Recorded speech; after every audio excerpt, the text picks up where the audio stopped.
And we are live. Awesome. And welcome to episode 59 of TLC Tech Learn Coffee, now powered by Q. I'm your host, Lisa Nowakowski, a fifth grade teacher in South Monterey County. And I'm Nancy Minicozzi, an instructional tech coach in Northwest LA County. Just a reminder, our podcast has a 15-minute format because ain't nobody got time for more than that. No, they do not. And tonight's coffee fact is that coffee ripens unevenly. Hence, gourmet and specialty coffee must be picked by hand. And tonight's guest is Jay Salerno, who will be talking to us about promoting digital equity and social justice through the tech spurts. That sounds exciting. So, Jay, tell us a bit about yourself, who you are, and what you do. Well, thank you guys for having me. I am Jay Salerno. I'm the Director of Educational Technology for Newington Public Schools, and I'm dark right now. But I'll figure it out.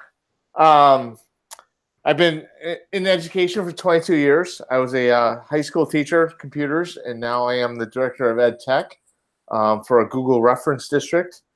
And the last 4 years as the Director of Ed Tech, I've been trying to transform a district. We're one-to-one, 4,000 students, all have a device, all the way from kindergartners. This year, we're transforming the kindergartners to Chromebooks, all the way through 12th grade. Wow, that sounds exciting and big. A big undertaking. So we're so happy to talk to you about what you're doing and these tech spurts. So what do you mean when you talk about tech spurts? What is that? So when I first started my job 4 years ago, I stole one of my teachers from my district that I live in now. And she had this program that my daughter was in called the Tech Spurts. And she started them as kindergartners, giving experiences that, like transform their lives, give them experiences that are unlike any others. And so she came over to Newington. I called her one day. I said, you have to come to my district. And so now our Tech Spurt program, our K12 is called the Tech Sprouts. So they're just blossoming. That's so cute. Yes. So they're just being exposed to these little mini lessons and stuff like that after school. And then our third and fourth graders are tech spurts.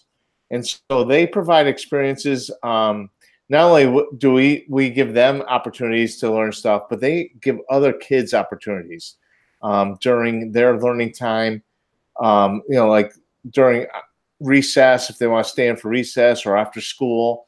And then our middle school kids are tech experts too, but they do all their video production for our morning announcements. They also do our Genius Bars. So those kids at the Genius Bar hour every single day run our Genius Bar, Genius Bar, and they run it and they help teachers, they help students. And then our high school tech experts are our first line of defense for IT. So they know their parameters. So we have a group of 12 kids at the high school level, and they do all the break fix. Usually it's, turn a computer on and off or turn a smartboard on and off. You know how that works sometimes. But it's such a dynamic program, and it just keeps blossoming. Our high school kids, it's self-sufficient. This week during freshman orientation, they're out there promoting it, recruiting, because those kids got older. But the best is those kindergarten kids, like watching them doing coding experiences. Now we're transitioning those kids to Chromebooks. It's like, it's amazing stuff. That does sound amazing. So you said at the high school level, there's about 12 students that are involved in it. Yep.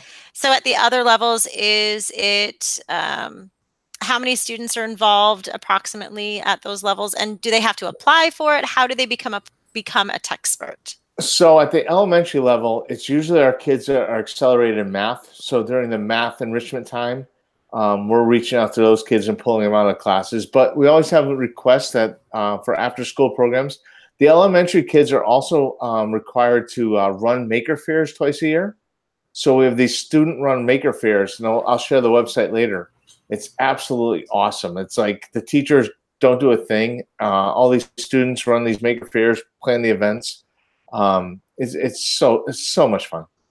Wow, it sounds like a really rich, dynamic program that you have going on. So, how do they promote digital equity and social justice? Because that's the other part of this as Yep. well. So in combination with my Google Innovator project. So last January in 2017, my superintendent said, "Jay, I have a bus for you."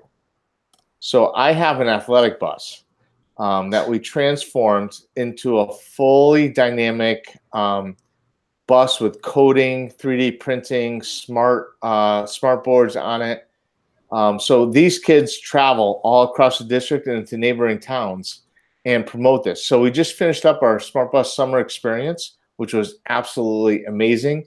For a month, we traveled all across town and provided all this digital equity and social justice to a lot of people that never experienced it before. Let me give you an example. To senior citizens, we went to the senior home and gave them virtual reality with Google Expeditions. We went to neighboring neighborhoods and districts that didn't have Wi-Fi, and we turn on our Wi-Fi, and they can connect all day long. So I didn't want, through my Google Innovator project, I didn't want to be the spearhead of doing it all. I wanted the kids to do it all, and I think that's so important because we want to build student agency all the time.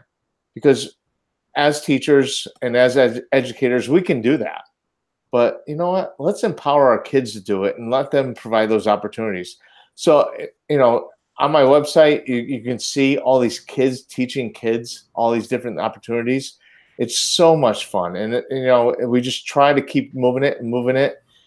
And as much as, we want to keep moving it, yeah, it's a little tiring at times. But you know what? The kids drive me. The kids are so motivational. That sounds amazing. So the kids ran this whole summer thing as well. Yes. Yep. Wow.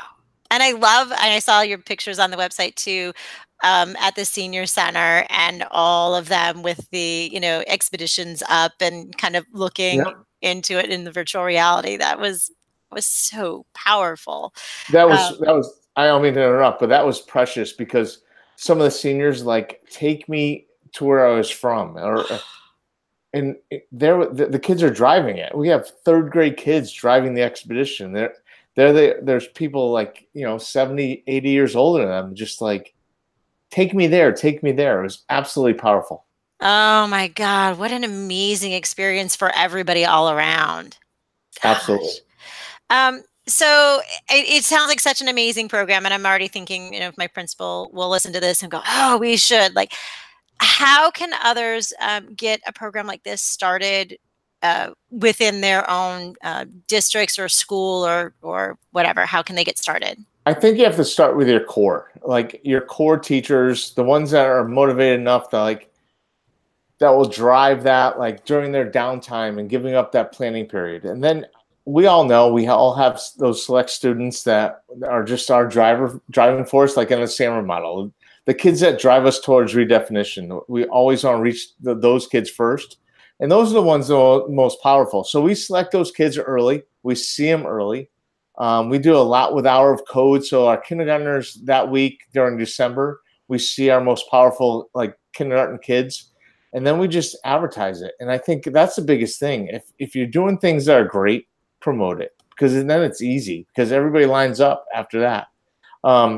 Our first year, we were soliciting kids, but now we're turning the kids down, and I don't want to turn kids down. But we have to figure things out because obviously time is sometimes a burden and opportunities there. But it's so amazing. And so now we have our high school kids that'll come down to the middle schools and to elementary schools and do that. So I don't have to do it. So we own our own buses. So we just pay a bus driver to go down there with the kids and do all these opportunities. But it's just so, so amazing watching those kids' eye-opening experiences. They're providing those eye-opening experiences. So once it gets started, it sounds like it just kind of goes forward on its own momentum. Yes, it evolves. It just you throw out the ball and that's it. They run. So how many years have you been doing the tech spurts within your district? So this will be my 4th year as in my role. So Kate Wakefield, who another Google certified trainer, she brought it to our district, and so now we're entering our 4th year doing it, and we're going to just continue to move it.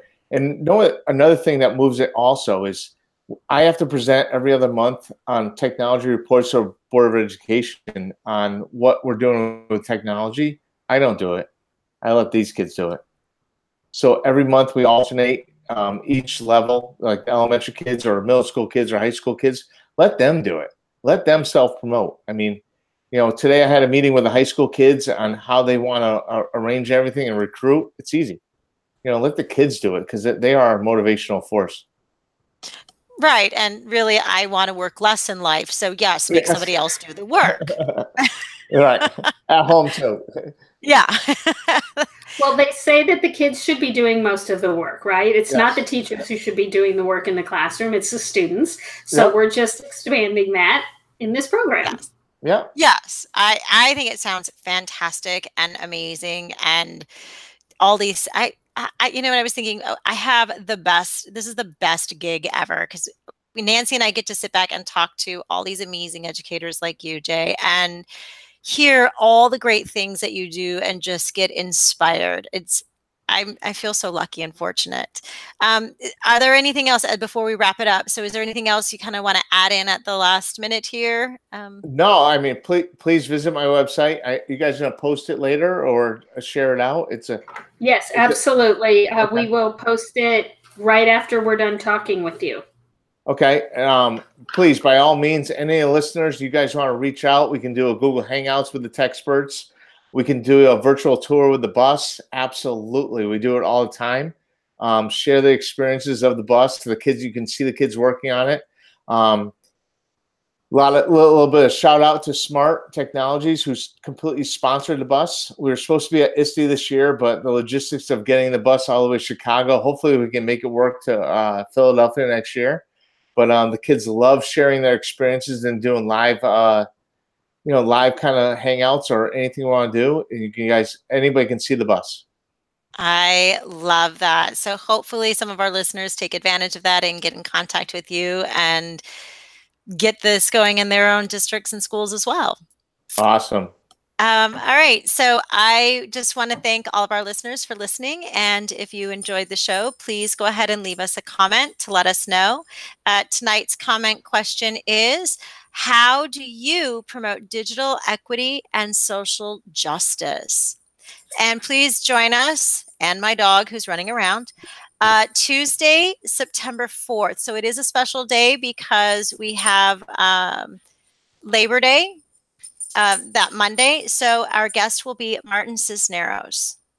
Also, please don't forget to subscribe to hear more about easy ways for you to innovate in your classroom. If you like the show, and of course we know you do, we have great guests like Jay every other week. Please rate us and leave a review on iTunes to help people find us. Remember, we're always looking for guests to share the great things they're doing in their classrooms. So if you know somebody that fits the bill, or if you'd like to be a guest yourself, please visit tlc.ninja and complete the contact form to let us know. Thanks for listening.